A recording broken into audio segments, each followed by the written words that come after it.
Ağdamın Beşikdağ zirvəsində belə bir Alban məbədi var. O 7-ci əsrə aiddir.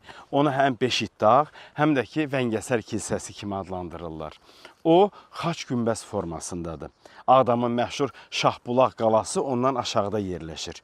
Buradan Ağdama çox gözəl bir mənzərə açılır. İndi siz də görəcəksiniz.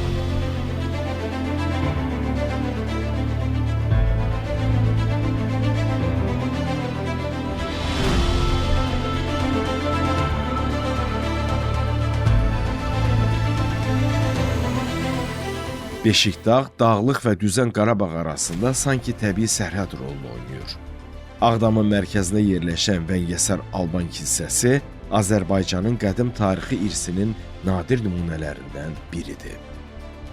Beşikdağ kilsəsi ilk dəfə Yampolski tərəfindən tədqiq edilib. 1960-cı ildə nəşr edilmiş məqalədə Yampolski kilsənin Qafqaz Albaniyasının memarlığına aid olmasını xüsusilə qeyd edir.